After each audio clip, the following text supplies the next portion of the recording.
नमस्कार विद्यार्थी मित्रांनो, मी अभिजित पुन्हा एकदा तुम्हा सर्वांचं माझं YouTube channel Studyfy prep MPSC UPSC वर मनापासून स्वागत करतो. याच सीझनवर आता राज्यसेवेच्या मेन्ससाठी जो महत्त्वाचा विषय आहे आपत्ती व्यवस्थापन, तो मी आता तुमच्या पुढे इथे घेऊन आलेलो आहे. जर तुम्ही हे फ्रंट पेज पाहू शकता तर याच्यावर आपण आता आपत्ती व्यवस्थापन करणार, कारण आता पूर्व परीक्षेचा रिझल्ट हा कधीही लागू शकतो, कारण सेकंड आन्सर की सुद्धा आलेली आहे आणि मुख्य परीक्षा पण एप्रिलमध्ये होणार आहे. तर त्याला पेपर 3 मध्ये असा महत्त्वाचा असणार आपत्ती व्यवस्थापन, महत्त्वाचा म्हणजे पेपर 3 मध्ये पण महत्त्वाची अशी भूमिका निभावून देणारा हा घटक आपल्याला आज पाहायचा आहे. तर आता आपत्ती व्यवस्थापन, माझं नाव अभिजित काकडे आहे, तुम्ही इथे पाहू शकता. तर मी तुमच्यासाठी आता आपत्ती व्यवस्थापन जो पेपर 3 मध्ये आहे तो विषय तुम्हाला इथे घेऊन येलो आहे. तर हा सिलेबसची प्रिंट आहे, इकडे इंग्लिश आणि इकडे मराठीमध्ये. कदाचित ही क्लिअर दिसत नसेल इमेज, पण इथे मी थोडं हायलाइट केलं होतं. आपत्ती व्यवस्थापन, आपत्ती जोखीम, लवचिकपणा व लवचिक समाज, म्हणजे आपत्तीमध्ये समाजाचा समावेश, तर हा आपल्याला पाहायचा आहे. तर हा इथे बघू शकता तुम्ही, अभ्यासक्रमाला आपण व्यवस्थितरित्या बायफर्केट केलेलं आहे. तर तुम्ही इथे बघू शकता, आणि हा आपल्या चॅनलचा लोगो आहे. MPSC UPSC स्टडीफाय IAS नावाचं हे युट्यूबला चॅनल आहे, तिथे तुम्हाला ह्याचे व्हिडिओ पाहायला भेटेल. तर तुम्हाला हा व्हिडिओ आपल्या मित्रांसोबत शेअर करायचा आहे, जे राज्यसेवेच्या मुख्याला आहे, लाईक करायचं आहे, शेअर करायचं आहे, आणि तसंच या चॅनलला सबस्क्राईब करा. तर व्यवस्थापन, आपत्ती व्यवस्थापन याचा अभ्यासक्रम असणार आहे. तर आपत्ती आणि आपत्ती व्यवस्थापन काय आपल्याला हे पाहायचं आहे. सोबतच आपत्ती म्हणजे काय आणि आपत्तीचे प्रकार ही गोष्ट पाहायची आहे. त्यासोबत आपत्ती व्यवस्थापन, डिझास्टर मॅनेजमेंट म्हणजे काय हे बघायचं आहे. सोबतच आपल्याला डिझास्टर मॅनेजमेंट सायकल, चक्र हे सुद्धा पाहायचं आहे.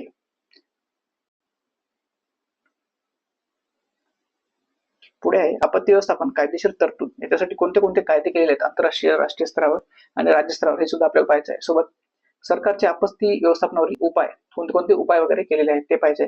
सोबत आपत्ती व्यवस्थापन, समाजाचा सहभाग म्हणजे community participation in disaster management, हे सुद्धा पाहिजे. आपत्ती व्यवस्थापनासाठी आंतरराष्ट्रीय कार्यक्रम जसं की होयागो कन्व्हेन्शन होतं, सेंडाय फ्रेमवर्क वगैरे आहे, ते सुद्धा आपल्याला पाहायचं आहे.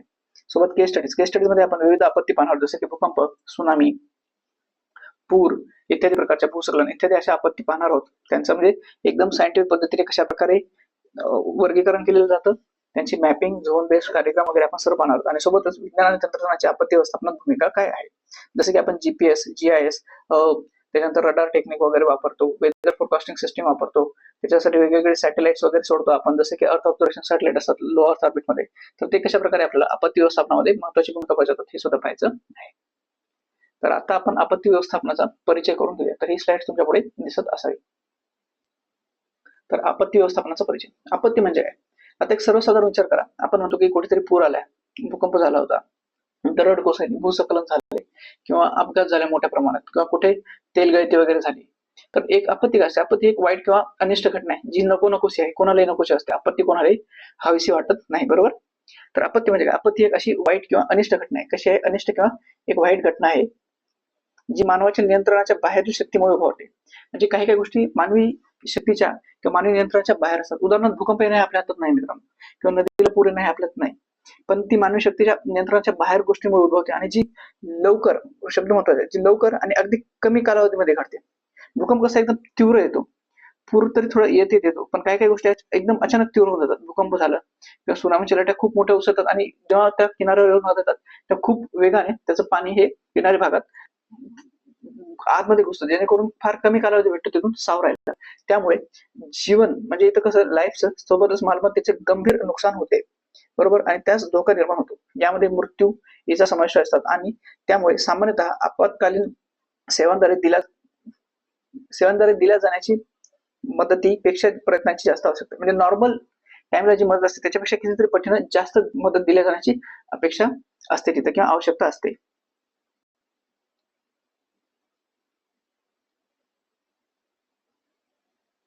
तर आपण आता पुढचं पण एकदा तिथे पाहून घेऊया. युनायटेड नेशन्स, इथे काय म्हणजे संयुक्त राष्ट्र संघाने, युनायटेड नेशन्सने केलेल्या व्याख्यानुसार आपत्ती म्हणजे काय? आपत्ती इथे लिहिलेली आहे बघा, युनायटेड नेशन्स व्याख्या. आपत्ती म्हणजे एखाद्या समुदायाच्या किंवा समाजाच्या कार्यामध्ये गंभीर व्यत्यय, त्यामध्ये व्यापक मानवी, भौतिक, आर्थिक किंवा पर्यावरणीय प्रभावांचा समावेश असतो. हे प्रभाव समुदायाच्या किंवा समाजाच्या स्वतःच्या संसाधनांच्या वापर करण्याच्या क्षमतेपेक्षा जास्त आहेत. म्हणजे एखादा असा समाज जिथे कुठली तरी आपत्ती आली, त्याच्यामुळे कुठले कुठले मानवी नुकसान झाले, सोबतच भौतिक म्हणजे जे काही इन्फ्रास्ट्रक्चर वगैरे होते त्याचं नुकसान झाले, आर्थिक नुकसान झाले, फायनान्शियल लॉसेस आहेत, आणि सोबतच पर्यावरण जो आजूबाजूचा आपला परिसर आहे त्याचा सुद्धा मोठ्या प्रमाणात नुकसान झालेलं आहे. त्यामुळे जो समुदाय आहे तो प्रभावित होतो आणि त्यांच्याजवळ जी त्या वेळेला संसाधनं उपलब्ध आहेत जी स्वतःची ती पुरेशी नसतात तिथून बाहेर निघण्यासाठी, म्हणजे फार कमी पडतात. त्याच्यामुळे त्यांना बाह्य मदतीची गरज असते. आपत्ती व्यवस्थापन म्हणजे इथे आहे, आपत्ती व्यवस्थापन म्हणजे मानवी, भौतिक, आर्थिक किंवा पर्यावरणीय प्रवाहाची तीव्रता कमी करण्याच्या उपाययोजना करण्याची प्रक्रिया होय. बरोबर. कारण आपत्ती पाहिली तर आपत्ती व्यवस्थापन म्हणजे इथं मी आपण फक्त आता आपण आपत्ती आपत्ती पाहत होतो. आपत्ती म्हणजे काय, तर इथे आपण आता पहिल्यांदा आपत्ती व्यवस्थापन म्हणजे काय हे पाहणार आहोत. म्हणजे मानवी आणि भौतिक किंवा आर्थिक पर्यावरणीय प्रवाहाची तीव्रता कमी करण्याच्या उपाययोजना प्रक्रिया म्हणजे आपत्ती व्यवस्थापन होय. तसेच जागतिक बँक जिला आपण वर्ल्ड बँक म्हणतो, वर्ल्ड बँकेने सुद्धा आपत्तीची एक व्याख्या केलेली आहे. तर ती व्याख्या आपल्याला पाहिजे. तर याच्यानुसार आपत्ती म्हणजे काय, मर्यादित कालावधीत असाधारण घटना ज्यामुळे देशाच्या आर्थिक व्यवस्थेवर गंभीर परिणाम होतो, तसेच जीवितहानी, मालमत्ता, पायाभूत संरचना, अत्यावश्यक सेवा किंवा उपजीविकेच्या साधनांचे नुकसान होते. तर ही झाली होती जागतिक बँकेनुसारची व्याख्या. तर जर तुम्हाला परीक्षेमध्ये प्रश्न आला आपत्ती व्यवस्थापन म्हणजे काय आणि आपत्ती व्यवस्थापनाचे विविध पैलू स्पष्ट करा, तर तुम्हाला ही युनायटेड नेशन्सची तुम्ही ही व्याख्या लिहू शकता, कारण ही सर्वमान्य व्याख्या युनायटेड नेशन्सची. सोबतच तुम्ही जागतिक बँकेची लिहू शकता. आणि आता सर्वात महत्वाची म्हणजे जी भारत सरकारने 2005 चा कायदा केला होता, आपत्ती व्यवस्थापन कायदा 2005, याच्यानुसार आपल्याला ही व्याख्या बघायची, कारण ही भारत सरकारचा कायदा आहे ना. हा कायदा होतो national disaster management act, NDMA, national disaster management act 2005. तर तुम्हाला या कायद्यानुसार आपत्तीची व्याख्या माहित पाहिजे. तर ही व्याख्या तुम्ही बघू शकता 4 लाईनची, म्हणजे खूप व्यापक आणि समाविष्ट असणार आहे. तर हिला आपण आता हळूहळू डिकोड करायला सुरुवात करूया. आपत्ती म्हणजे काय, इथे आहे आपत्ती म्हणजे काय, नैसर्गिक किंवा मानवनिर्मित या कारणांमुळे उद्भवणारी कोणतीही आपत्ती, दुर्घटना किंवा गंभीर घटना किंवा अपघाताने किंवा निष्काळजीपणामुळे ज्याचा परिणाम मोठ्या प्रमाणात जीवितहानी, मालमत्तेचे नुकसान, पर्यावरणाचा ऱ्हास होतो आणि जे गंभीर स्वरूपाचे आहे आणि जे समाजाच्या प्रतिकार सामर्थ्याच्या पलीकडे आहे त्यास आपण आपत्ती असे म्हणतो. जर तुम्ही या 2-3 व्याख्या बघितल्या असाल तर तुम्हाला 2-3 गोष्टी घडल्या येतात. म्हणजे आपत्ती ही अशी दुर्घटना आहे किंवा अशी अनिष्ट घटना आहे जी म्हणजे अपघाताने होऊ शकते किंवा निष्काळजीपणाने होऊ शकते आणि जी मानवी जीवनाचं मोठ्या प्रमाणात जीवितहानी, मालमत्तेचे नुकसान, आर्थिक नुकसान, इन्फ्रास्ट्रक्चर, ज्या पायाभूत सुविधा आहेत त्यांचा ह्रास होऊ शकतो, पर्यावरणाचा ह्रास होतो आणि जे गंभीर स्वरूपाचे परिणाम घेऊन जातात. सोबतच जो समुदाय या आपत्तीमुळे प्रभावित झालेला आहे तर त्या समाजाच्या प्रतिकार क्षमतेच्या पलीकडची त्याची तीव्रता असते, तर त्याला आपण आपत्ती असं म्हणतो. जर द बेस्ट व्याख्या तुम्हाला परीक्षेमध्ये लिहायला आलीच, मुख्याला परीक्षेला जर प्रश्नाला आपत्ती व्यवस्थापन म्हणजे काय आणि आपत्ती व्यवस्थापनाचे विविध पैलू सांगा, तर तुम्ही ही व्याख्या लिहा, कारण ही भारत सरकारचा कायदा आहे त्याच्यामुळे ही व्याख्या अजूनच जास्त तिथे स्वीकार्य असते. सोबतच तुम्ही ही जागतिक बँकेनुसार दिलेली व्याख्या किंवा युनायटेड नेशन्सची व्याख्या लिहा. आता ही पीपीटी मित्रांनो तुम्ही स्टॉप करून ही व्याख्या लिहून घेऊ शकता. तर तुम्हाला म्हणजे जर नोट्स काढायचे असतील तर तुम्ही अशा प्रकारे काढू शकता. वरील व्याख्यांवर आपल्याला हे लक्षात येते की यामध्ये धोका, संकट, हजार्ड, असुरक्षितता किंवा आपत्ती प्रवणता, सोबतच संभाव्य जोखीम ज्याला आपण रिस्क यांच्याविषयी चर्चा केलेली आहे. यासोबतच त्यामधून होणारे नुकसान म्हणजे आर्थिक असेल, जीवितहानी असेल, वित्तहानी असेल किंवा इन्फ्रास्ट्रक्चर असेल होणारे नुकसान, ते कशा प्रकारे आपण पुनर्वसन करू शकतो हे सुद्धा यामध्ये भाष्य केलेले आहे. तर आपण काही गोष्टी आपण बघितल्या, जसं की त्याच्यामध्ये हजार्ड होतं, त्याच्यामध्ये व्हलनरबिलिटी आहे आणि सोबतच रिस्क वगैरे आहे. तर हे फॅक्टर्स काय काय ते आपण आता एक एक करून पाहणार आहोत. तर धोका किंवा संकट म्हणजे काय, हजार्ड. धोका किंवा संकट ही एक अशी आपत्कालीन स्थिती किंवा घटना आहे ज्यामध्ये जीवित किंवा मालमत्तेचे नुकसान होण्याची शक्यता असते. म्हणजे एखाद्या ठिकाणी धोका आहे, तिथे जर आपण गेलो तर आपल्याला नुकसान होण्याची जिथे काही चान्सेस असतात तर त्याला आपण धोका किंवा एक संकट किंवा म्हणजे हजार्ड इव्हेंट असं म्हणू शकतो. तर हजार्ड म्हणजे काय, धोके 2 प्रकारचे असतात, एक नैसर्गिक धोका आणि दुसरं मानवनिर्मित धोके. नैसर्गिक धोक्यामध्ये हवामानशास्त्रीय धोके असतील, त्याच्यावर भूवैज्ञानिक, जैविक किंवा जलीय किंवा इत्यादी अशा प्रकारचे. आणि मानवनिर्मित मध्ये प्रदूषण आहे, निर्वनीकरण आहे, रसायनांचा अभाव आहे, अमर्यादित उपयोग आहे, इत्यादी प्रकारचे हे मानवनिर्मित धोके असतात. कधी हे धोके नैसर्गिक व कधी मानवनिर्मित त्या दोघांचे मिश्रणामधून निर्माण होतात. तर ते कोणतं धुके कशामुळे निर्माण होते, जेव्हा इन्व्हर्जन ऑफ टेम्परेचर होते, खूप जास्त थंड हवा असते हिवाळ्याच्या दिवसात आणि सूर्यप्रकाश उशिरा येतो तेव्हा इन्व्हर्जन ऑफ टेम्परेचर होतं. म्हणजे काय, वाढत्या उंचीनुसार तापमान हे वाढत जाते. नॉर्मली काय होतं, वाढत्या उंचीनुसार तापमान हे कमी होत जातं, पण इथे धुक्यामध्ये हेच होतं आणि धुक्याची एक दाट चादर बसत. सोबतच वाळवंटीकरण. आता जर तुम्ही राजस्थानचा भाग बघितला असाल, इथे अरावली आहे, इकडे काय आहे, राजस्थान भाग आहे बरोबर, आणि इकडे दिल्ली, UP, MP यांचा प्रदेश आहे. तर काय होतं, वाऱ्यामुळे आणि माणसाने केलेल्या उत्खनन कार्यामुळे, प्रदूषणामुळे हे वारे हिवाळी मोठ्या प्रमाणात दिल्लीच्या भागाकडे येतात आणि इथली जी जमीन आहे सुपीक, तर तिला ते नापीक बनवण्याचं काम करतात आणि इथलं वाळवंटीकरण करण्याचं ते काम करत असतात मित्रांनो. तर तुम्हाला आता ही गोष्ट इथे लक्षात आलेली असावी. तर धोका, संभाव्य धोका म्हणजे काय? जर एखादी गोष्ट केल्यामुळे आपल्याला नुकसान होण्याची शक्यता असते, तिथे काय आहे? धोका आहे, हझार्ड आहे. धोका किंवा संकट हे कोणत्याही संभाव्य नुकसानाचे सूचक स्रोत असते. Hazard is any source of potential damage. म्हणजे एखाद्या ठिकाणी कुठली घटना घडली, जर आपण तिथे गेलो तर आपल्याला तिथून होणारे नुकसान होऊ शकतं, तर ते पोटेन्शियल सोर्स आहे, डॅमेज आहे. आता मला एक गोष्ट सांगा, असं असं ठिकाण आहे जिथं कोणीही राहत नाही, काय नाही, तिथून एक नदी जाते आणि त्या नदीला पूर आला. पशु पक्षी वगैरे राहतात एका जंगलामध्ये, पण कुठे मानव हानी नाही किंवा त्याच्यामुळे कुठले इन्फ्रास्ट्रक्चर लॉस झालं, तर तिला आपण आपत्ती म्हणणार का? फक्त ती एक पूर आहे, पण त्या पुरामुळे कुठल्याही प्रकारची आपत्ती वगैरे झालेली नाही, बरोबर? तर ती एक संभाव्य धोका आहे. जोपर्यंत ती हझार्ड, व्हल्नरेबिलिटीला भेटत नाही, म्हणजे असुरक्षितता भेटत नाही, तोपर्यंत तिला आपण डिझास्टर नाही म्हणू शकत. डिझास्टर मध्ये संभाव्य धोका असला पाहिजे आणि त्या धोक्यामुळे कुठेतरी नुकसान झालं पाहिजे किंवा कुठेतरी असुरक्षितता निर्माण झाली पाहिजे, तरच तो धोका म्हणून कार्य करतो. म्हणजे डिझास्टर म्हणून, आपत्ती म्हणून कार्य करते. नाहीतर तोपर्यंत फक्त एक संभाव्य धोका आहे की त्याच्यापासून धोका होऊ शकतो, अजून धोका झालेला नाही. आता असुरक्षितता किंवा हानी प्रवणता, त्याला आपण व्हल्नरेबिलिटी म्हणतो. म्हणजे खूप व्हल्नरेबल आहे म्हणतो आपण, एखादं सेक्शन खूप व्हल्नरेबल आहे. जसं की समाजामध्ये वावरताना आपण लहान मुले, महिला किंवा वृद्ध यांना आपण काय म्हणतो? व्हल्नरेबल आहेत. म्हणजे जर समाजात कुठली गोष्ट घडली तर सगळ्यात पहिले कोण बळी पडू शकतं त्या घटनेला? तर लहान मुलं, महिला किंवा वृद्ध. तर तशाच प्रकारे असुरक्षितता, हानी प्रवणता, जिला आपण व्हल्नरेबिलिटी म्हणतो, तर ती काय असते? असुरक्षितता किंवा हानी प्रवणता म्हणजे एखाद्या धोक्यापासून एखाद्या समुदायास, गटास किंवा कुठल्याही वस्तूस किंवा प्रॉपर्टीज, जिला आपण संपत्ती वगैरे म्हणतो, किती प्रमाणात धोका होऊ शकतो किंवा तो किंवा ती किती लवकर त्या संकटाला बळी पडू शकते याची तीव्रता होय. आता मला एक गोष्ट सांगा मित्रांनो, की इथून एक नदी वाहत चालली आहे. नदीच्या आजूबाजूला इथं राहणारे लोक, नाही इथे राहणारे लोक, तर इथं सर्वात पहिले नदीला जर पूर आला तर कोणते लोक बळी पडतील? तर हे नदीच्या पात्राजवळ राहणारे लोक. म्हणजे यांची व्हल्नरेबिलिटी कशी आहे? इथे जास्त आहे. आणि ही नदीपासून दूर राहतात, त्यांची व्हल्नरेबिलिटी कमी आहे. म्हणजे नदीच्या पात्राजवळ दोन्ही बाजूला असणारे लोक हे जास्त व्हल्नरेबल आहेत, त्यांची हानी प्रवणता जास्त आहे. सोबतच नदी पात्रापासून दूर राहणाऱ्यांची ही जी व्हल्नरेबिलिटी, असुरक्षित आहे, ती कमी आहे. म्हणजे तुम्ही धोक्यापासून जेवढे जेवढे दूर जासाल, तेवढे तेवढे तुमची व्हल्नरेबिलिटी कमी होत जाते, बरोबर? धोक्यापासून जेवढे दूर जासाल तेवढे व्हल्नरेबिलिटी, आणि जेवढं तुम्ही धोका असेल, त्या धोका आहे इथे, डेंजर आहे, एक्सेस आहे, डेंजर आहे, त्याच्या जवळ असाल तुम्ही तर तुम्हाला धोका जास्त आहे, व्हल्नरेबिलिटी खूप जास्त आहे. पण याच तर तुम्ही याच्यापासून जर दूर असाल, इथून दूर असाल, तर तुम्हाला होणारी ही जी व्हल्नरेबिलिटी आहे ती कशी असणार आहे? कमी असणार आहे. तर हे धोका आणि व्हल्नरेबिलिटी यांचं रिलेशन झालं. तर तुम्ही धोक्याच्या जवळ असाल तर तुम्हाला जास्त व्हल्नरेबिलिटी, जास्त असुरक्षित आहात तुम्ही. धोक्याच्या ठिकाणापासून जर तुम्ही दूर असाल तर तुम्ही जास्त सुरक्षित आहात, बरोबर? धोक्याच्या जवळ असाल तर कमी सुरक्षित, धोक्याच्या क्षेत्रापासून जास्त दूर असाल तर जास्त सुरक्षित. असुरक्षितता ही भौतिक, सामाजिक, आर्थिक आणि पर्यावरणीय घटकांवर निर्धारित असते. त्यामुळे व्यक्ती, समुदाय, मालमत्ता किंवा व्यवस्थापन प्रणाली धोक्यांना तोंड देण्याची शक्यता कमी होत असते. पुढचं आहे, आता ही असुरक्षितता बघितली आपण, तर असुरक्षिततेचे प्रकार आपण बघितलेले आहेत: भौतिक, सामाजिक, आर्थिक, पर्यावरणीय. त्यांना आता एक एक ओळीमध्ये एक्सप्लेन करूया. भौतिक असुरक्षितता ही अवैध बांधकाम, निम्न दर्जाचे बांधकाम, बांधकामांना अपुऱ्या पायाभूत सुविधा, तसंच संकटग्रस्त भागातील बांधकाम इत्यादीमुळे होते. एक जागा इमॅजिन करा, जिथं पहिलं पाणथळ जमीन होती, म्हणजे थोडी दलदलयुक्त जमीन होती, आणि तिथं तुम्ही खूप मोठी एक 10 मजली इमारत बांधली. पण आज न उद्या तो जमिनीचा जो पाया आहे तो कच्चा होता आणि तिथे तुम्ही खूप मोठी इमारत, अशी 10 मजली इमारत बांधली.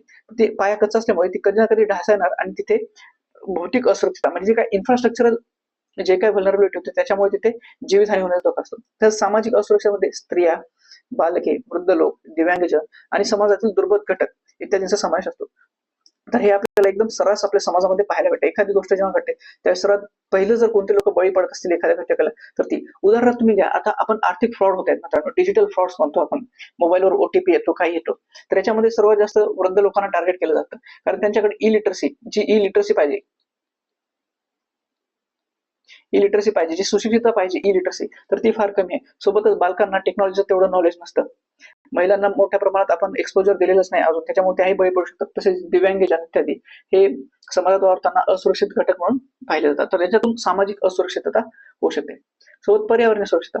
आता आपण बघत असाल, जर तुम्ही करंट अफेअर्स कुठं मेन्ससाठी करत असाल तर तुम्ही अरवली बचाव म्हणून एक प्रोग्राम चालू आहे. म्हणजे अरवलीमध्ये खाणकामासाठी सुप्रीम कोर्टाने वेगवेगळे निर्णय दिलेले आहेत. तर तिथं पर्यावरणाचा ऱ्हास होतो, परिसंस्थेचा ऱ्हास होतो, नैसर्गिक स्रोतांचा ऱ्हास होतो, प्रदूषण होतं, मृदेची धूप होते इत्यादी होते. आणि याचा परिणाम कशावर होतो? मानवी आरोग्य, बरोबर? मानवी आरोग्यावर याचा दुष्परिणाम होतो. त्याच्यामुळे श्वसनाचे आजार, डोळ्यांचे आजार, हृदयरोग, हायपरटेन्शन इत्यादी सारखे वेगवेगळे आजार होतात. पुढचा आहे आर्थिक असुरक्षितता. आता आर्थिक असुरक्षिततेमध्ये असे घटक येतात ज्यांचे मर्यादित वित्तीय स्रोत आहेत, फार लिमिटेड मर्यादित सोर्स आहेत. जसं की आपल्या इकडे बघू तर आपण अल्प जमीन असलेला शेतकरी, अल्प जमीन शेतकरी, ज्याला आपण काय म्हणतो मार्जिनलाइज फार्मर. त्याच्यानंतर असुरक्षित घटकावर अवलंबून असणारे जसे की कृषी आहे, म्हणजे पावसाच्या पाण्यावर आपल्याकडे मोस्ट ऑफ द शेती अवलंबून आहे. सिंचनाच्या सोयीसुविधा तेवढ्या नाही. तसंच मजुरी, हातगाडा, अवैध आर्थिक व्यवहार करणारे लोक जर कधी धाड पडली तर त्यांचा आर्थिक सोर्स आहे जो इलिगल काम आहे ते जातात. तर त्याच्यामुळे खरं हातगाड्यावर काम करणारे लोक कुठला संप झाला किंवा कुठे कशा प्रकारची मोठी घटना घडली तर त्यांना मजुरी भेटणार नाही, तर त्याच्यातून त्यांची आर्थिक येते. कारण काही जण आहेत ना ते म्हणजे दिहाडी म्हणतात बघा हिंदीमध्ये, दिहाडी आपण मजुरी म्हणतो, म्हणजे एका दिवसाचं काम करायचं आणि तेवढेच पैसे घ्यायचे, म्हणजे आज कमाव आज खाऊ अशा टाइप मध्ये काम असतं, ज्यांचं हातावर पोट असतं. तर असे लोक हे आर्थिक असुरक्षित, ज्याचं आपण सगळ्यात बेस्ट एक्झाम्पल म्हणलं ना तर कोरोनामध्ये याचं सगळ्यात बेस्ट एक्झाम्पल पाहिलेलं आहे, जे आर्थिक असुरक्षितता गटामध्ये आलेले होते. सोबतच दृष्टिकोनात असुरक्षिततामध्ये एखाद्यांना तुच्छतेची वागणूक देणे किंवा एखाद्याला मदतीची गरज आहे पण त्याला मदतीला धावून न जाणे किंवा जाणून बुजून दुर्लक्ष करणे. तर अशामुळे जसं की काही भागात संकटग्रस्त भागातील लोकांना लोकांच्या वैचारिक बुद्धिमत्ता तिच्या पलीकडे पाहण्याचा दृष्टिकोन अवलंबून असतो. एखाद्या भागात संकट आले पण आपण जर एक ह्युमन म्हणजे मानवी दृष्टिकोन न ठेवता जर त्यांना मदत वगैरे केली नाही तर त्यांची जी असुरक्षितता आहे ती अजून जास्त वाढू शकते. तर दृष्टिकोनातून असुरक्षित आहे संकटग्रस्त भागातील लोकांच्या वैचारिक बुद्धिमत्ता व त्यांच्या तिच्याकडे पाहण्याच्या दृष्टिकोनावर अवलंबून असते. तर हे अशी होती या 5 आपण असुरक्षिततेचे प्रकार बघितले. आता असुरक्षितता ही सतत बदलणारी घटक आहे, म्हणजे कसं ती वेळ तसेच ठिकाण यांवर अवलंबून असते. तर असुरक्षिततेचे हे 5 घटक आणि वेळ आणि सतत बदलणारी क्रिया ही वेळ आणि ठिकाण यांच्यावर अवलंबून असते. आता आपण जोखीम पाहणार, रिस्क म्हणजे काय. तर हे महत्वाचे शब्द आहे जे पुढे जाऊन तुम्हाला बारबार कन्फ्युज करू शकतात, म्हणून आपण इथे पहिले त्यांना थोडेफार त्यांना कन्सेप्ट क्लिअर करून घेऊ त्या शब्दात. आता जोखीम काय, म्हणजे आपण एखादी गोष्ट करायला जातो तिथं जोखीम आहे, रिस्क आहे म्हणतो, फार रिस्की काम आहे म्हणतो ते. म्हणजे त्याच्यामध्ये काय होऊ शकतं, हाही थोडाफार डेंजर म्हणजे काय म्हणतो त्याला आपण हझार्ड सारखाच घटक आहे. जोखीम हे धोक्याच्या घटनेमुळे निर्माण होणारी संभाव्य हानी आहे. ही पण थोडी हझार्ड सारखीच आहे. पण जोखीम निश्चित करण्यासाठी धोक्याचे प्रमाण, असुरक्षिततेची तीव्रता, पुनर्प्राप्तीची क्षमता आणि असहायता यांचा एकत्रित विचार केला जातो. तर जोखमीचे घटक कोणते कोणते आहेत. एक जोखीम म्हणजे धोका किंवा जोखमीचे घटक कोणते आहेत. एक रिस्क आहे, दुसरा आहे एक्सपोजर, त्याला आपण इथे रिस्क म्हणण्यापेक्षा आपण इथे याला हझार्ड एकदम सुरुवातीला बघितलं तर ते हझार्ड म्हणू शकतो. सोबतच क्षमता म्हणजे असहाय्यता यांचे एकत्रित कॅपॅसिटी टू रिकव्हर आणि हानी प्रवणता व्हलनरेबिलिटी यांचा एकत्रित विचार केला तर आपल्याला जोखीम लक्षात येते. आता कसे हे जोखीम कशी निर्धारण करणार तर ते आपण पुढे बघू. जोखीम निर्धारण म्हणजे काय. जोखीम निर्धारण किंवा जोखीम निश्चित करण्यासाठी वरील 4 घटकांचा, ते 4 घटक कोणते कोणते, risk, exposure, capacity to recover आणि हानी प्रवणता, त्याला आपण असुरक्षितता असं सुद्धा म्हणतो. तर जोखीम निर्धारण, आता इथे तुम्ही लक्षात म्हणजे कन्फ्युज होतात की सर तुम्ही असुरक्षित लेवलवर असुरक्षित म्हणलं होतं, तर हे जवळपास ओव्हरलॅप होणारे टर्म आहेत मित्रांनो. तर एक्सपोजर म्हणजे काय, किती लवकर बळी होऊ शकतात, आणि हानी प्रवणता म्हणजे तेच. पण इथे थोडं सॅमल्टेनियसली ते शब्द आपण एका अर्थानेच वापरलेले आहेत, पण याचे काही वेगवेगळे थोडेफार अनुषंगाने वेगळे असतात, त्याच्यामुळे इथे असे वेगवेगळे शब्द वापरले आहेत, पण त्यांचा ओव्हरऑल अर्थ एकच निघतो. आता पुढे आहे जोखीम निर्धारण. म्हणजे जोखीम निर्धारण ज्याला आपण रिस्क डिटर्मिनेशन म्हणतो, रिस्क कशी डिटरमाइन करायची. तर जोखीम निर्धारण किंवा जोखीम निश्चित करण्यासाठी वरील 4 घटकांचा एकत्रित विचार करणं आवश्यक आहे. उदाहरणार्थ एखादे संकट उद्भवू शकते, पण जोपर्यंत ते असुरक्षितता आणि हानी प्रवणता निर्माण करत नाही व त्यातून संकटातून उभारण्याची क्षमता जोपर्यंत लोप पावत नाही, इथे लोप पावत नाही असं असायला हवं मित्रांनो, लोप पावत नाही तोपर्यंत जोखमीची जाणीव होत नाही. म्हणजे कसं, आता इथे मी फॉर्म्युला लिहिलेला आहे जोखीम निर्धारण करण्यासाठी आणि काही डायग्राम पण लिहिलेले आहे, ते सुद्धा दाखवू.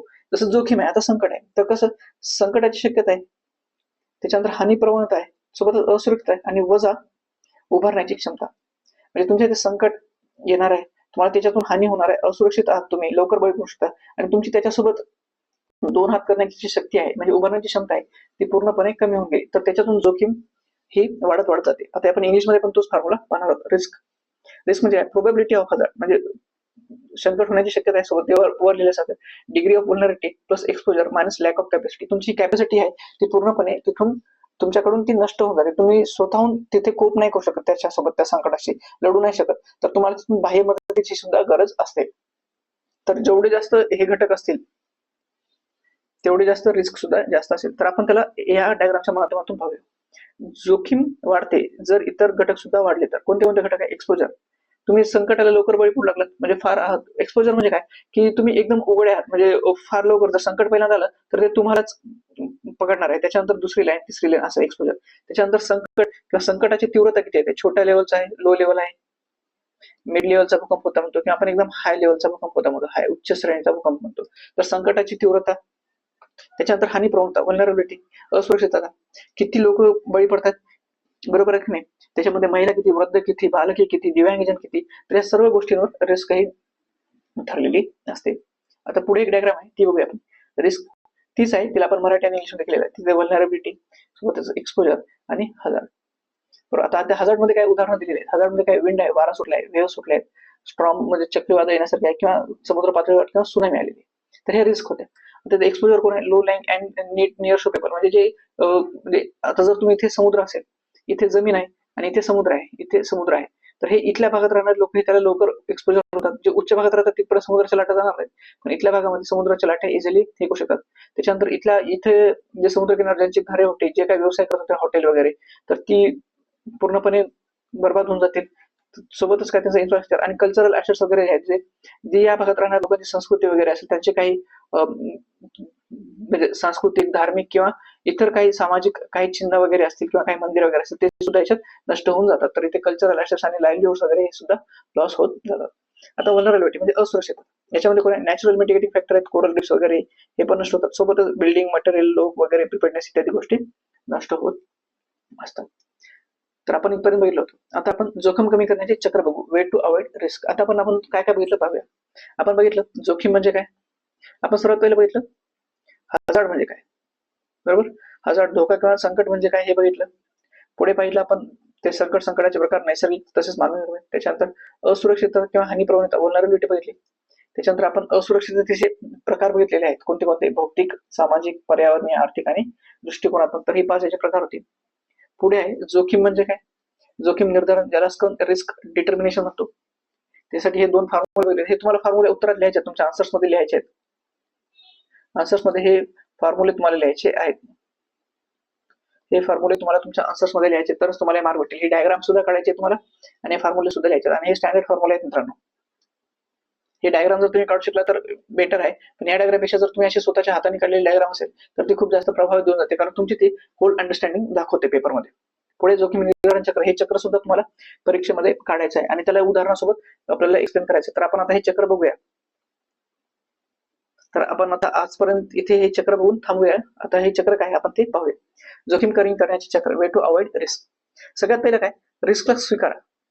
आता उदाहरणार्थ काय, तुम्ही समुद्रकिनारी राहताय आणि घर बांधताय, बरोबर. समुद्रकिनारी राहताय, आता घर बांधताय. तर आपण इथे आता ही जमीन आहे,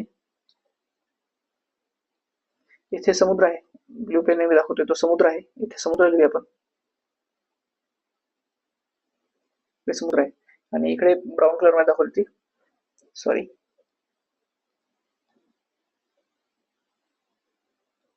इकडे ते दाखवते ती जमीन आहे, ही आहे जमीन. आता जर तुम्ही पाहसाल तर इथे घर वगैरे असतील, बरोबर. घर, झाडी आहेत, रस्ते आहेत, इन्फ्रास्ट्रक्चर वगैरे आहे, अजून इथे शाळा वगैरे, स्कूल इत्यादी भाग आहे. आता तुम्हाला जोखीम कमी करायची आहे. तुम्ही इथे हा मार्जिनचा एरिया आहे, इथे समुद्र आहे, इकडे जमीन. जेव्हा सुनामी येईल तर त्यावेळेस काय होईल, त्या लाटा अशा उंचच्या उंच उफाळतात आणि जमिनीकडे येऊन आता येतात. आता तुम्हाला जोखीम कमी करायची, तर तुम्हाला संभाव्य जोखीम स्वीकारणं बाकी आहे. जर तुम्हाला माहित आहे की आपण या किनारपट्टीच्या भागामध्ये राहू, तर आज न उद्या इथं मोठ्या प्रमाणात लाटा येऊ शकतात, भरती येते, ओहोटी येते किंवा समुद्राला सुनामी ह्या अजस्त्र लाटा येतात. तर तिथे तुम्हाला सगळ्यात पहिलं हे लक्षात आलं पाहिजे की इथे जेव्हा आपण राहतो तेव्हा आपल्याला इतर रिस्क, संभाव्य जी जोखीम आहे ती स्वीकारलेली पाहिजे, बरोबर. म्हणजे रिस्क ऍक्सेप्ट करायची. जर या भागात असेल तर तुम्हाला हे डोक्यात धरून चालायचं की आज न उद्या कधी ना कधी इथे धोका निर्माण होऊ शकतो. सगळ्यात पहिले रिस्क ऍक्सेप्ट केली आपण, त्याच्यानंतर रिस्कला टाळायचं. जेव्हा तुमच्या लक्षात येतं की या भागात जेव्हा आपण राहू तिथे मोठ्या प्रमाणात रिस्क आहे, तर आपण इथे समुद्र किनाऱ्याच्या लगत न राहता मित्रांनो, समुद्र किनाऱ्याच्या पासून थोडस दूरवर भागावर जाऊ, या भागात राहायला आपण प्रेफर करायचं. म्हणजे हा भाग आपण कुठल्याही प्रकारची याच्यात ऍक्टिव्हिटी, या भागात आपण कुठल्याही प्रकारची ऍक्टिव्हिटी करायची नाही, हा भाग, बरोबर. हा भाग आपण रिकामा ठेवायचा आहे. म्हणजे आपण सगळ्यात पहिले रिस्क अवॉइड केली, सॉरी रिस्क स्वीकारली की तर रिस्क आहे की त्याच्यानंतर रिस्कला अवॉइड केलं, इथून आपण थोडंसं दूर जाऊ शकतो. तसं आता रिस्क कमी करायचे, बरोबर. इथं तर आपण रिस्क टाळली आता दूरपर्यंत जाऊन, पण 100% पण टाळू नाही शकत, कारण किती प्रदेश तुम्ही असं दूर जाणार, कारण जेव्हा जी नवीन शहर होतात, आज आपण बघतोय जमिनी फार कमी आहेत, हे की नाही. त्याच्यामुळे पहिले आपण असे आडवे विस्तार करत होतो, आता आपण उभा विस्तार करतोय. म्हणजे पहिले असे हॉरिझॉन्टल शहराचा विकास होता, आता व्हर्टिकल. आता आपण बघतोय मुंबई, पुणे इत्यादी ठिकाणी 50-50, 100-100 मजलीसारख्या इमारती होतात. का? कारण जमिनीची कमतरता आहे. समुद्रामध्ये आपण जो काही राडा रोड आहे छोट्या छोट्या टाकून तो समुद्र बुजवतो आणि त्याच्यावर बिल्डिंग होतो, त्याच्यामुळे ते असस्टेनेबल कन्स्ट्रक्शन ऍक्टिव्हिटीज करतो. तर जमिनीचा खूप मोठ्या प्रमाणात प्रॉब्लेम असल्यामुळे आपण खूप जमीन पण जाऊ देत नाही. तर आपल्याला रिस्क कमी करायची, तर कसं करणार? हा जो काही समुद्र आहे, आता याला थोडंसं क्लिअर करतो मी. हा जो काही समुद्र होता, इथे जी जमीन होती, इथे आपण काय करणार आहोत, असं मोठमोठ्या भिंती किंवा तुम्ही मुंबईच्या तिथे बघितले असाल, असे त्रिकोणी दगड टाकलेले आहेत. मोठ्या मोठ्या लाटांपासून वाचण्यासाठी असे त्रिकोणी दगड तिथे टाकलेले तुम्हाला खूप सारे त्रिकोणी दगड असे पाहायला भेटतात. किनारपट्टीच्या भागावर असे त्रिकोणी दगड. हे कशामुळे? तर हे लाटांमुळे होणार इथलं जे काही इरोजन आहे किंवा लाटांना आतमध्ये न येऊ देण्यासाठी इथं आपण काय करतो, असे त्रिकोणी दगड लावतो. सोबतच आपण काय करतो, इथे मॅंग्रुव्ज, ज्याला आपण काय म्हणतो खारफुटी, खारफुटी याला इंग्लिशमध्ये आपण मॅंग्रुव्हचं प्लांटेशन करायचं. खारफुटीच्या झाडाची इथं लागवड करायची, खारफुटीची लागवड. आता ही खारफुटीची लागवड करणं हे अजून सस्टेनेबल आहे, अजून शाश्वत आहे. का?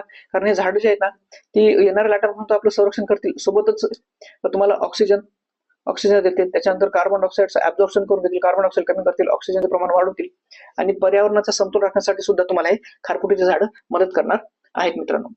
तर अशा प्रकारे आपण खारफुटी लावून, आता हे खारफुटीचे झाड हे यांचे एक वैशिष्ट्य आहे, हे थोडी लवचिक असतात.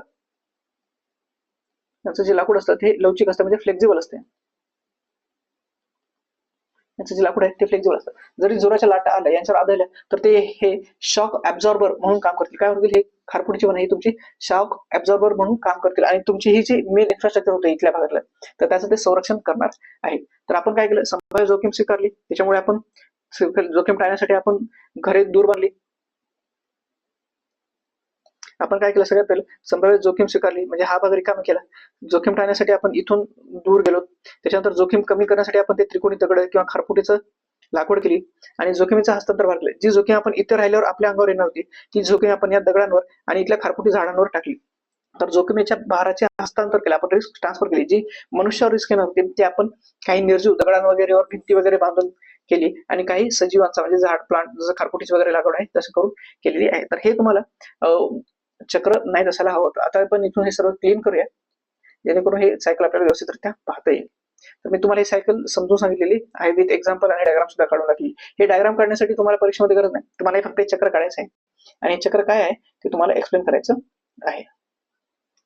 तर याच्यामध्ये काय आहे, संभाव्य जोखमीची स्वीकृती करायची आहे, सोबत जोखीम टाळणे आहे, जोखीम कमी सुद्धा करायची आहे आणि जोखमीचा हस्तांतर भार सुद्धा करायचा आहे. उदाहरण तुम्ही सुनामी, पूर इत्यादी देऊ शकता. सोबतच तुम्ही भूकंप म्हणून तुम्ही भूकंप, आता स्वतःच ब्रेन वापरायचं, स्वतःच थोडंसं लॉजिक लावायचं आणि भूकंपासाठी किंवा जिथं भूस्खलन होते माळरान ठिकाणी किंवा पर्वताच्या ठिकाणी, तर तिथे आपण कशा प्रकारे हे चक्र लावू शकतो हे तुम्ही स्वतःच उदाहरण तयार करून ठेवा. आता आपण पाहू याची थेअरी काय आहे. जोखीम कमी करण्यासाठी आपल्याला संकट वर्तवणारी प्रणाली मजबूत करावी लागणार आहे. आता तुम्हाला वेदर फोरकास्टिंग सिस्टीम, तसंच सुनामीसाठी सांगणारी काही सिस्टीम असेल तर ती तुम्हाला मजबूत करावी लागणार आहे. म्हणजे इथे तुम्हाला टेक्नॉलॉजीचा भाग महत्वाचा आहे, त्या टेक्नॉलॉजीचा वापर करायचा आहे. त्यासोबतच समाजामध्ये जागरूकता निर्माण करायची आहे, लोकांमध्ये जागरूकता निर्माण करावी लागणार आहे आणि असुरक्षितता आणि असहायता कमी करायची. जागरूकता निर्माण कशी करणार? तुम्ही वेगवेगळ्या मॉक ड्रिल्स घेणार, लोकांना प्रशिक्षित करणार, जाऊन त्यांना शिकवणार वेगवेगळे घटक. म्हणजे भूकंप आल्यावर काय करायचं, आपण म्हणतो भूकंप आल्यावर पिल्लर खाली उभं टाका किंवा झाडाखाली उभं टाकू नका, जी गोष्ट लवकर पोहोचू शकते त्याच्यातून थोडंसं दूर उभं टाका. तर अशा प्रकारे लोकांमध्ये जागृती करायची. त्याच्यानंतर जनजागृती अभियान वगैरे राबवायचे वेगवेगळे. आपण कधी कधी पाहतो आपल्या म्हणजे गावामध्ये ग्रामपंचायत द्वारे दंडी पिटवली जाते किंवा कुठेतरी पोस्टर लावून त्याची जनजागृती केली जाते, वेगवेगळ्या ऍडव्हर्टाइजमेंट मधून त्याची जागृती केलेली जाईल. तर हे ते त्या प्रकारामध्ये येते. सोबतच असुरक्षितता आणि असहायता कमी करायची, म्हणजे लोकांना शिकवायचं आहे, सोबतच लोकांना आर्थिकदृष्ट्या, सामाजिकदृष्ट्या आणि इतर दृष्ट्या म्हणजे शैक्षणिक दृष्ट्या सुद्धा त्यांना मजबूत राहायचं आहे आणि असहायता कमी करायची. म्हणजे काय, समाजामध्ये सहनशीलता वाढवायची आहे. जर कुठे एका जागी संकट आलं तर तुम्हाला तिथं मदत करण्यासाठी दुसऱ्या भागाने जावं, याच्यासाठी समाजामध्ये सहनशीलता, सहिष्णुता इत्यादी गोष्टी वाढवायच्या आहेत. पुढचं काय आहे, तर आता हे इन जनरलिस्टिक माहिती आहे, म्हणजे आपत्तीचा धोका ओळखून आणि तो आधीच कमी करण्यासाठी प्रयत्न व्हावे यासाठी संयुक्त राष्ट्राकडून 1989 हे साल महत्वाचं आहे. सालापासून आपत्ती जोखीम कमी करण्याचा दिवस, डिझास्टर रिस्क रिडक्शन डे, आपत्ती जोखीम कमी करण्याचा दिवस, त्यालाच आपण डिझास्टर रिस्क रिडक्शन डे साजरा केला जातो. हा दिवस कधी साजरा केला, तर हा दिवस 13 ऑक्टोबर रोजी साजरा केला जातो. तर ही तारीख तुम्हाला महत्वात ठेवायची आहे, कारण ही तुमची प्रिलिम्सचा एक एमसीक्यू सुद्धा बनू शकतो येणाऱ्या प्रिलिम्सचा. तर ही तारीख महत्वाची आहे. 2025 ची थीम काय होती, चांगल्या भविष्यासाठी असमानतेशी लढा. आपण इथं बघितलेलं आहे, आता आपल्याला असमानता असहायता कमी करायची आहे आणि यावर्षी थीम काय, चांगल्या भविष्यासाठी असमानतेशी लढा. म्हणजे काय, जर तुम्हाला चांगलं भविष्य असेल तर जी समाजामध्ये असणारी असमानता आहे, हॅव्स ऑन हॅव नॉट्स, जी इनइक्वॅलिटी आहे, जी आर्थिक जी काही दरी आहे ती आपल्याला कमी करायची आहे. तर ही यावर्षीची थीम होती. आपत्तीबाबत लोकांमध्ये जागृती निर्माण करणे, मानवी जीवनावर होणाऱ्या आपत्तीच्या परिणामांची माहिती देणे आणि आपत्ती निवारणाबाबत प्रतिबंधात्मक उपाययोजना राबविणे यासाठी हा दिवस समर्पित करण्यात आलेला आहे. तर दरवर्षी थीम बदलत जाते. तर तुम्हाला आता हा ऑक्टोबरमध्ये दिवस साजरा केला जाईल, तर तेव्हा ती थीम काय असेल ती बघायची आहे. पण राज्यसेवा आता येणारी राज्यसेवा ही मे मध्येच आहे आणि प्रिलिम्स तर मुख्य परीक्षा तर त्याच्या पहिलेच होईल, एप्रिलमध्ये किंवा मार्चमध्येच होईल. तर तुम्हाला त्याच्यासाठी ही गोष्ट माहिती झालेली असेल. आता संयुक्त राष्ट्राच्या माहितीनुसार आपत्ती आणि असमानता यांच्या संबंधांवर यावर्षी थीम आधारित आहे. कारण बघू शकतो आपण आपत्ती करण्यासाठी असमानतेची लढाई त्यांनी केलेलीच आहे. आपत्ती आणि असमानता या एकाच नाण्याच्या दोन बाजू आहेत. कसं काय, तर एका बाजूची संकट दुसऱ्या बाजूला आणखी तीव्र करतात. जसे की सेवा आणि सुविधांचा असमान उपलब्धतेमुळे असुरक्षित गटातील लोकांना अधिक आपत्तीचा धोका जाणवतो. तसेच आपत्तीच्या परिणामांमुळे असमानता आणखी वाढते आणि असुरक्षित घटकातील लोक गरीब दरीच्या आणखी खोल लोटले जातात. आता कसं, त्याचं सगळ्यात बेस्ट एक्झाम्पल आहे कोरोना, आहे की नाही. याचं बेस्ट एक्झाम्पल काय आहे, कोविड मध्ये जो कोरोना आला होता त्याच्यामध्ये गरीब लोकांना, एकतर जे काही गरीब होते, गरीब आणि आपण श्रीमंत असं करूया इथे, म्हणजे पुअर आणि रिच. कारण इथे काय म्हणले आपण, जे असमान लोक आहेत त्याच्यातली जी दरी आहे ती, आता श्रीमंत लोक काय करू शकते, प्रायव्हेट हॉस्पिटलमध्ये जाऊन ते इलाज करू शकत होते, आहे की नाही, इलाज करू शकतो. पण गरिबांसाठी फक्त एकच सोर्स होता, तो म्हणजे गव्हर्नमेंट हॉस्पिटल. आणि गव्हर्नमेंट हॉस्पिटलमध्ये जर तुम्ही बघितलं असाल तर कोणते कोणते प्रॉब्लेम होते, तर एक होतं खाटा, म्हणजे जे काही तुमचे बेड्स होते, बेड्स अवेलेबल होते. दुसरं ऑक्सिजनचे सिलेंडर ही अवेलेबल नव्हती. तिसरं आहे मेडिसिनचा तुटवडा होत आहे.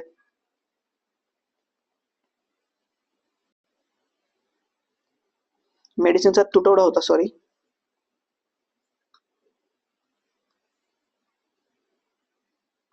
मेडिसिनचा तुटवडा होता.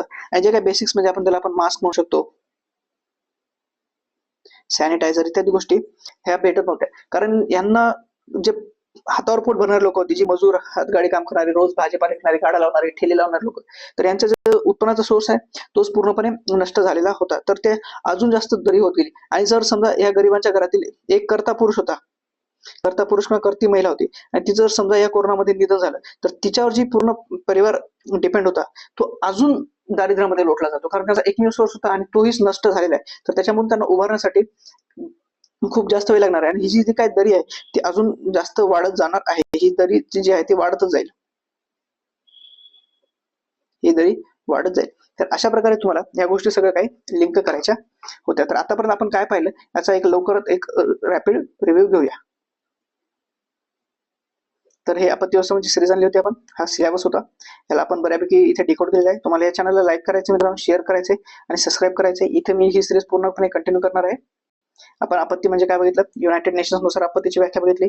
तसेच आपण जागतिक बँक नुसार आपत्तीची व्याख्या बघितली. आणि सर्वात महत्वाची जी आपल्याला पेपरमध्ये लिहायची आहे, कोट करायची ती आहे आपत्ती व्यवस्थापन कायदा 2005 नुसारची व्याख्या. सोबतच आपण आपत्ती, हझार्ड, संकट म्हणजे काय हे बघितलेलं आहे. धोका बघितलाय, व्हलनरेबिलिटी किंवा हानी प्रवणता ही बघितलेली आहे.